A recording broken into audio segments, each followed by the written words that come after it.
जय हिंद दोस्तों, कल यानी सोमवार और सोमवार को लोकसभा के अंदर पूछे गए सवाल, दो सांसदों ने सवाल पूछे 8वें वेतन आयोग को लेकर 6 सवाल। आखिर इसकी प्रक्रिया आगे कैसे बढ़ेगी और इन 6 सवालों के जवाब वित्त मंत्री महोदया ने दिए और उसके साथ बात की टर्म्स ऑफ रेफरेंस की, उसके साथ बात की जो पिछले 7वें वेतन आयोग की लंबित मांगे हैं वो सरकार के सामने रखी और बात किया कि अंतरिम रिलीफ देने के लिए डीए को मर्ज किया जाए। यानी आज तमाम A to Z डिटेल यानी कल सोमवार को जो डिस्कशन हुआ है वो मैं आपके सामने रखना चाहूंगा। और ये अमर उजाला की खबर कि 8वें वेतन आयोग पर आया ताजा अपडेट, वित्त मंत्री निर्मला सीतारमण ने दिया जवाब। हाँ जी दोस्तों, कि 8वां जैसे कि सबको इंतजार है, एक एक पल का इंतजार है कि आगे ये कैसे बढ़े, आखिर सरकार के मन में क्या चल रहा है, हमारी आखिर में क्या डिमांड है, सरकार कितना पूरा करेगी या नहीं करेगी। और इसके लिए सबसे पहले आयोग के गठन की बात है कि आयोग गठन होगा और टर्म्स ऑफ रेफरेंस का एक बेसिक आधार यानी एक क्राइटेरिया उनको दिया जाएगा और इसके बाद वो कितने दिन में अपना सर्वे करेंगे और सरकार के पास कब तक रिपोर्ट पहुंचेंगे। और सवाल पूछा गया, क्या ये रिपोर्ट को आप सीधा सीधा इंप्लीमेंट करोगे या आप अपनी स्टडी करोगे और किस तरीके से कब तक ये इंप्लीमेंट होने वाला है। सवाल पूछे गए कि आपको 7वें वेतन आयोग में कितने कर्मचारी हैं, अभी कितने कर्मचारी हैं, और उन्होंने जो सवाल पूछे उनको मैं अब आपके सामने रखना चाहता हूं सिलसिलेवार। 8वें केंद्रीय वेतन आयोग को लेकर लोकसभा में कई सवाल पूछे गए और सवाल का जवाब दे रही थी वित्त मंत्री निर्मला सीतारमण। अब 8वें वेतन आयोग को लेकर के संसद सदस्य कंगना रनौत जो भारतीय जनता पार्टी की हिमाचल प्रदेश से हैं, जो आप समझ सकते हो फिल्मों में काम करती हैं, और दूसरी है साजदा अहमद ने सोमवार को सदन की कार्रवाई के दौरान 8वें वेतन आयोग को गठन को लेकर 6 सवाल पूछे। दोनों सांसदों ने बारी बारी से अपने सवाल में कहा कि केंद्रीय सरकार के कर्मियों वेतन और पेंशन संशोधन के लिए 8वां वेतन आयोग का गठन किया है। दूसरा, हां तो आयोग का विचारार्थ विषय और सरकार को इसकी रिपोर्ट प्रस्तुत किए जाने की निर्धारित समय सीमा का क्या ब्यौरा है। तीसरा पूछा, 7वें केंद्रीय वेतन आयोग के स्तर पर केंद्र सरकार के ऐसे कर्मचारियों और पेंशन भोगियों की अनुमानित संख्या कितनी है जिन्हें आप 8वें वेतन आयोग में लाभ पहुंचेगा। चौथा सवाल, 8वें वेतन आयोग की सिफारिश के इंप्लीमेंटेशन के लिए सरकार पर कितना वित्तीय बोझ होने की संभावना है। पांचवा सवाल, सरकार ने राजकोषीय नीति सरकारी व्यय पर 8वें आयोग के प्रभाव का आकलन करने के लिए कोई अध्ययन किया है, यानी कितने लोग होंगे और कितना पैसा आएगा। जो पैसा आएगा क्या सरकार ने उसके ऊपर अध्ययन किया है कि इसको कैसे किस तरीके से निपटा जाएगा। और उन्होंने बात किया कि 8वें वेतन आयोग के प्रभाव का आकलन करने के बाद कर्मचारी संघों, पेंशन धारकों, अन्य हितधारकों के साथ क्या कोई परामर्श किया जाएगा। क्या आपका आयोग गठन होने के बाद सीधा आपको रिपोर्ट देगा।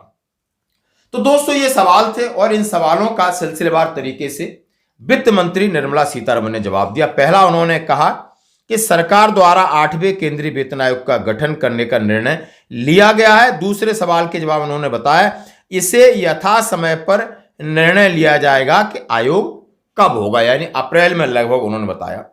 तीसरे सवाल का उत्तर देते हुए उन्होंने कहा कि केंद्र सरकार के सिविलियन कर्मचारियों, पेंशन भोगियों, परिवार के पेंशन धारकों की संख्या क्रमशः 36.57 लाख यानी 36.57 लाख, जो कि 1 मार्च 2025 की स्थिति के अनुसार उन्होंने बताया, और 33.91 लाख यानी 31 दिसंबर 2024 की स्थिति है, यानी रक्षा कर्मियों, पेंशन भोगियों भी लाभान्वित होंगे।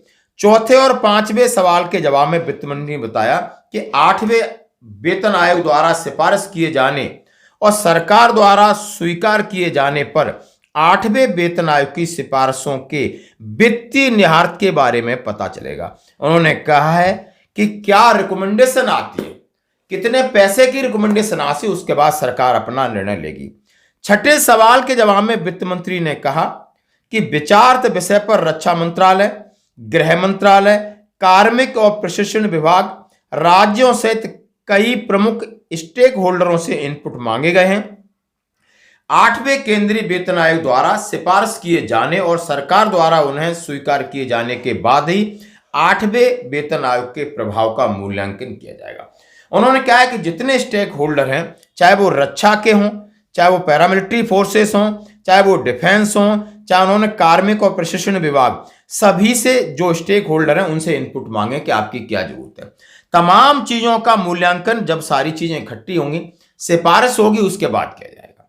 बता दें कि केंद्र सरकार ने पिछले दिनों केंद्रीय कर्मचारियों के सर्वोच्च मंच, यानी अभी तक क्या हुआ है वो भी उन्होंने बताया कि जो सर्वोच्च मंच है, जिसका बोलते हैं नेशनल काउंसिलिंग JCM, 8वें वेतन आयोग के गठन को लेकर टर्म्स ऑफ रेफरेंस यानी संदर्भ की शर्तों की मांग, जो कि 10 फरवरी को एक स्थायी बैठक की गई थी।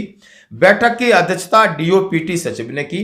8वें वेतन आयोग के गठन की जो संदर्भ शर्तों पर विचार किया गया और उसमें उन्होंने कहा कि हमें पुरानी पेंशन योजना बहाल करिए और उन्होंने कहा है कि आप कम्यूटेशन को 15 साल से 12 साल करिए, 5 साल पेंशन बढ़ोतरी करिए।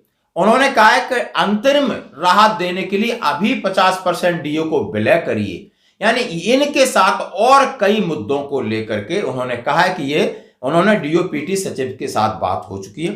राष्ट्रीय परिषद JCM की स्थायी समिति में बैठक में कौन कौन था? उन्होंने कहा है M रघुवैया, नेता श्री कुमार स्थायी समिति, JR भोसले, गुमान सिंह, BC शर्मा, रूपक सरकार, तपस घोष, ये लोग उपस्थित थे। JCM के प्रतिनिधियों ने वेतन और भत्ते तय करने के नियमों को बहुत अधिक समीक्षा और उनमें सुधार की जरूरतों पर बल दिया।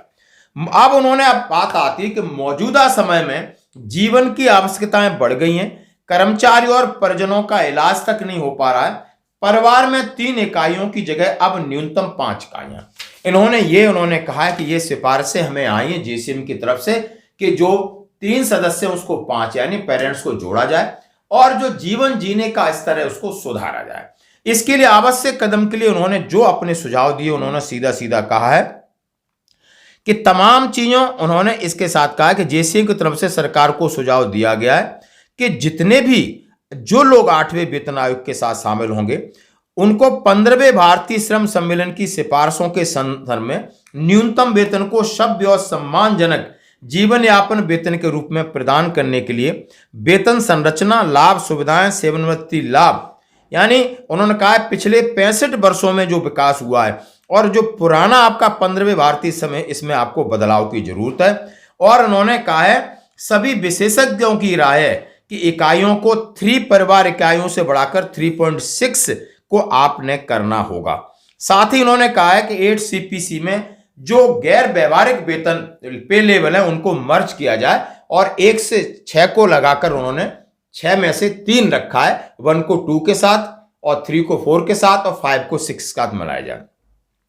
साथ ही उन्होंने कहा है कि अंतरिम राहत का निर्धारण, इस पर विचार किया जाए कि अभी जो DA है उसका 50% मर्ज कर दिया जाए और उसके बाद 1 जनवरी 2026 को आप पूरा DA उसमें मर्ज हो जाएगा। तथा उन्होंने कहा है कि पेंशन, मृत्यु, सह सेवानिवृत्त, ग्रेचुटी, पारिवारिक पेंशन, 12 साल के बाद पेंशन परिवर्तित हिस्से की बहाली, हर 5 साल के बाद पेंशन में वृद्धि के लिए संसदीय स्थायी समिति की सिफारिशों को लागू करना, जो कि शर्तें उस मीटिंग में रखी गई हैं और तमाम तरीके की उन्होंने कहा है। और उसके बाद उन्होंने कहा है कि जो भी लोग 365 दिनों में 24 घंटे रेलवे के ऐसे कर्मचारी हैं, डिफेंस के ऐसे कर्मचारी हैं, सिविलियन डिफेंस के ऐसे कर्मचारी हैं जिनको हमेशा गोला बारूद और ऐसे चीजों के साथ काम करना होता है ताकि उनकी जान जोखिम में न चली जाए, उनको अलग से भत्ते की बात की है।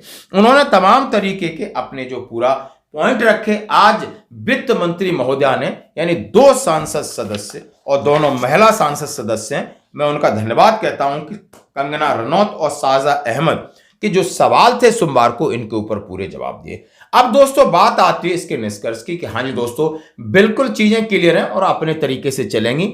और उन्होंने कहा है सबसे जितने स्टेक होल्डर हैं उनसे सारी चीज मांगी गई है। जैसे हमने आपके साथ एक नेवी का एक लेटर था, आर्मी का, एयरफोर्स का, रेलवे का, सब जगह से सिफारिश मांगी गई है कि आपकी जो वर्तमान के बाद आप किस स्थिति में जाना चाहते हो, आप अपनी रिकमेंडेशन दीजिए। बोर्ड ऑफ अफसर के साथ यानी एक कंसोलिडेटेड आपको डिमांड सामने रखनी पड़ेगी। और उन्होंने कहा है जितने भी स्टेक होल्डर हैं सबसे बात करेगा आयोग। तो सबसे पहले बात है कि आयोग के गठन की प्रक्रिया होपफुली अप्रैल में होगी और उसके बाद टर्म्स ऑफ रेफरेंस के ऊपर फाइनल मीटिंग होगी, जिसमें जो उन्होंने डिमांड की है, जो उन्होंने सुझाव दिए हैं कि आपकी फैमिली यूनिट को बढ़ाना और पुराने ढर्रे में परिवर्तन करना, अकॉर्ड फॉर्मूलों को नए तरीके से उसकी विवेचना करके आपने नए फिटमेंट फैक्टर को निकालना। और जैसा कि सभी हम जानते हैं फिटमेंट फैक्टर आजकल हर कोई बोलता है 2.28 के ऊपर जाएगा, 2.57, 2.86 तमाम तरीके की बातें चल रही हैं।